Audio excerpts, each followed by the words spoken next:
Josh Cohen used to work for State, so he has access to high-profile publications. He's also published by other magazines, but he's not a historian. He has no basis of knowledge in Ukrainian history in particular.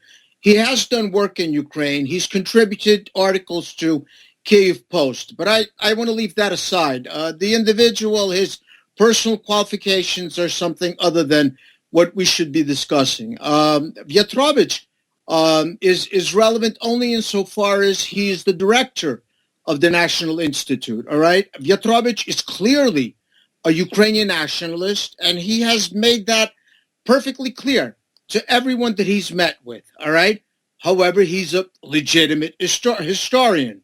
And what Viatrovych has managed to do on more than one occasion in the center that he had in Lviv first, and then while he was with Служба безпеки України, all right, he's managed to get into the archives, all right, and he's trying to preserve those documents, all right, which are necessary in order to establish what Ukrainian history was really like. What's particularly important for Viatrovych, and I have every historian, he's a historian first and foremost, every historian has biases, okay? His bias is to present Ukrainian history clearly in its most favorable light. There's no doubt about it, all right? He's a nationalist, all right? So he believes in the Ukrainian nation, and he believes, and frankly, so do I, that the period of the Second World War, the OUN and the Ukrainian Insurgent Army, the UPA, these formations were so significant that had they not existed during World War II, Ukraine today would be entirely different. In other words, significantly worse than Ukraine is today. Ukraine would be Belarus. Ukraine would be amenable to keeping someone like Lukashenko, all right? Ukraine, you have to understand, and I'm sure you've been to Ukraine many times, Ukraine has had at least, 3 revolutions immediately prior to independence, the so-called Revolution on the Granite, all right, and then the Orange Revolution, and the last one was the Revolution of Dignity. Now, these revolutions essentially have sprouted from Western Ukraine, okay? And they've sprouted because of the legacy of OUN UPA. Am I going to suggest to you that Viatrovych is not intent on presenting that legacy as positively as possible? Of course not. Of course he's going to do that. Every historian, like I said, has biases. I happen to agree with Viatrovych, and I happen to know him.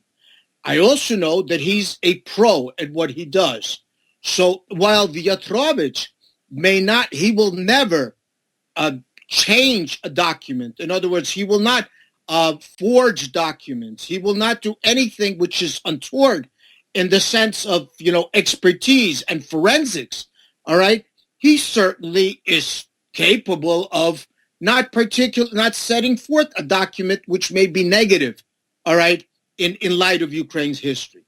But we have to take history. I'm not a historian, but what I do, I'm an attorney, and I'm an amateur of history. Basically, all I read is historical books. I am very intent on Ukrainian history. I just recently read Serhii Ploky's The Gateway to Europe, which he wrote about Ukraine, which is a easily read, a nice and very informative book. And I highly respect Serhii Ploky. However, there are people within the Ukrainian community, people like, Marko Carynnyk, all right? He's not a historian. He's a researcher, and he's been a researcher his entire life. I don't know what his degree is in, but it certainly is in history, and it certainly is not a PhD. Himka is a PhD. However, as an attorney, my focus is on impeaching the credibility of expert witnesses. And the reason for that is because it's the cynic in me. I have a tendency to believe that if you take one historian, you can always find another historian which will say maybe not something which is exactly opposite, but which will be colored in a different way. Now, Mr. Himka's perspective is entirely anti-Ukrainian, okay? So given the fact that he's anti-Ukrainian, all right, even though he's Ukrainian, all right, there are a lot of, people belonging to a nationality, which I'm not a psychologist, so I'm not going to analyze him. But he has received money from different industries, including the Holocaust industry, all right? Carynnyk has received money for that purpose. And Holocaust was a tremendous tragedy. But what's transpired over the last few years, in particular, in the last 30 or 40 years, when a younger generation grew up and knew absolutely nothing about the Holocaust, it became important to remind them that there once was a Holocaust. And the salvation for the Jewish people, and it very well may be, because I support the state of Israel 100%. I even support it as a Jewish state. I have Arab friends who don't necessarily agree with me in this regard, because they feel that in a democratic form of government, there shouldn't be a Jewish state per se. It should be a state of its citizens. But in this case, I feel that the Jewish people have been so much persecuted throughout the centuries, all right, that they are entitled to a small haven, a place where they can protect themselves, defend themselves, all right, and where they can go when essentially all hell breaks loose. But what connecting the Organization of Ukrainian Nationalists and the Ukrainian Insurgent Army with the Holocaust is a search for demons. It's an experiment in trying to find new perpetrators. And the reason why new perpetrators are necessary is because it provides another lesson of the Holocaust. There is nothing in the founding documents of the Organization of Ukrainian Nationalists, all right, which make it anti-Semitic. The worst that you can find is amongst its resolutions, there will be a statement that will state that Jewish Bolshevism, all right, was the underpinning of the Communist Party in Ukraine, which in fact was true. But the OUN or the UPA never had a mandate against Jews. There was never an agenda against Jews. In other words, you will never find a document, nor will you find an eyewitness who was a member of the OUN or the Ukrainian Insurgent Army who will say, yes, our purpose or our mission was to assist the Germans in decimating the Jewish population. In fact, UPA, that's frankly ridiculous, because the Jewish population essentially had already been either decimated or deported to concentration camps by the time the UPA was created in 1942. OUN was intent on creating a Ukrainian state. And given that fact, it exploited the fact that there was a conflict in 1941 between Hitler. Hitler decided that he's following Molotov-Ribbentrop. 2 years later, he decided he's going to go on his own and he's going to invade the Soviet Union. And the OUN saw this as an opportunity to proclaim Ukrainian independence. But the OUN submitted a memorandum to the Nazis in somewhere mid-June, before roughly 3 or 4 days before the Nazis actually invaded Western Ukraine. In that memorandum, they told Hitler, unequivocally, they said that if you do not identify yourself with an independent Ukrainian state, but rather you go against it, you will find us to be your worst enemies. And there simply is no evidence of a concerted effort on the part of the OUN, all right, or the UPA to annihilate Jews. Now, one can say, all right, but did they do everything in their power to protect Jews? And the answer is probably no. And the reason why they didn't is because there was an animosity between Ukrainians and Jews. There was a period of time, I'm not even going back to the famine, but the famine was engineered by Stalin, but it was carried out by Lazar Kaganovich and most of the secret service people who were in Ukraine implementing the famine of 1932-33 were Jews. Jews constituted the bulk of the KGB in Ukraine, the original Cheka, the NKVD, and so forth and so on. And then even my mother used to tell me that when the Soviets came into Western Ukraine in 1939, my mother was a landowner, and she had a number of Jewish people working for her. And when the Soviets came in, a number of those Jewish people went to work with the Soviets. And what resulted was, the atrocities, what was unearthed after the Soviets left in 1941 was mass executions of Ukrainian patriots in Lviv and all over Western Ukraine. And unfortunately, the fact of the matter is, much as I would like it not to have happened that way, that the Jews who were conscripted by the Jewish Ukrainian Jews who were conscripted by the Soviets, they implemented the Soviet policies. So what transpired when the Soviets fled in 1941 and the Nazis came in, there were, even Roman Shukhevych found his own brother among the dead of the local prisons in Lviv. And there were others who found that, and who found their own relatives. And so what they did is, and there's no doubt about it, that there was a pogrom against the Jewish population in the early days of the Nazi invasion of Lviv. But who carried out this pogrom? All right, the only evidence that has been submitted in this regard by Mr. Himka, for example, are photographs. And the photographs, yes, the woman who's being persecuted looks like a Jewish woman. Why? Why is she a Jewish woman? All right? And the people standing there, they could be Ukrainians, they could be Polish, they could be Jews, they could be other nationalities.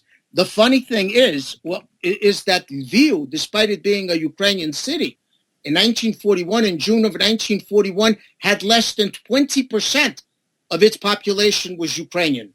So chances are that most of the people who perpetrated the pogroms were not Ukrainian, but some were Ukrainians. And I'm not suggesting that all members of the OUN were blameless, because there were good people and there were bad people. If a member of the OUN had a neighbor who was Jewish and who happened to conspire with the Soviets, I'm sure he went after him. The point is that this is all a part of history. But what happened and what the facts are, the documents will present the facts. And the documents are unequivocal. German documents are clear because the Germans were fed up with the Ukrainians because the Ukrainians would not participate in the persecution and the annihilation of Jews. There are German documents to that effect. I'm talking about Western Ukraine. And there isn't a single document, all right, which will, in an OUN document or UPA document, which will be a directive to its members to go out and kill Jews or to assist in the Holocaust. There will be a resolution. There was a resolution at one of the Congresses, like I mentioned, that said that did an analysis and said that, and in fact, they said the Jews were the underpinning of Bolsheviks, but Bolshevism in Ukraine. But it goes on to say, and conveniently, Himka forgets to mention the next sentence. The next sentence says, but Jews are not our enemy. Our problem are the Bolsheviks. Our problem is the Soviet Union. And the OUN was extremely certain of this. And then another point that I'd like to make. I think that an Institute of National Memory, there are other institutes, they're all over Eastern Europe. Poland has one, and other countries have their own, is an opportunity to find out about our own history and to write our own history, because for centuries, our Ukrainian history has been written by those who enslaved us.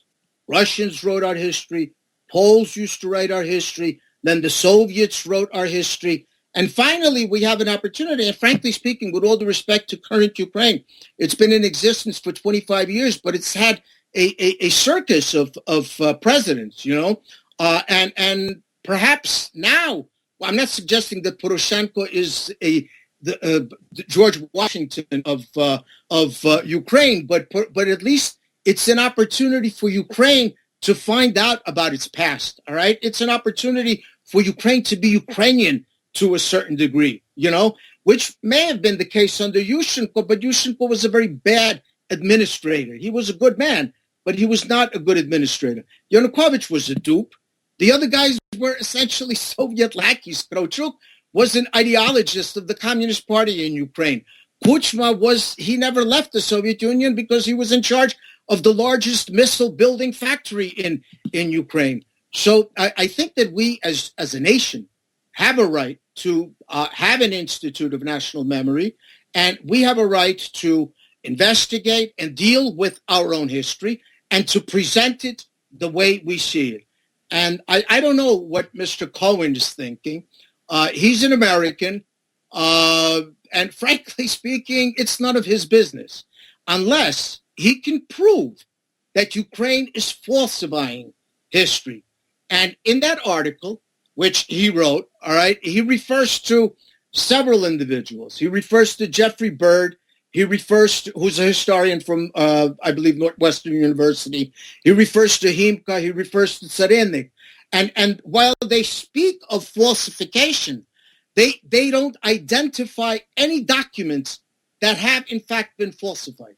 And if you, as an attorney, I understand that unless you present evidence, you identify that evidence, you have no case.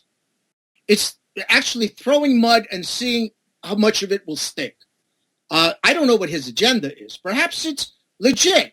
Perhaps it's, he's genuinely concerned, because some of the stuff he writes in his article is funny, because he talks about possible prosecution for being critical of the new laws regarding archiving, which is not true because that part of the law was deleted.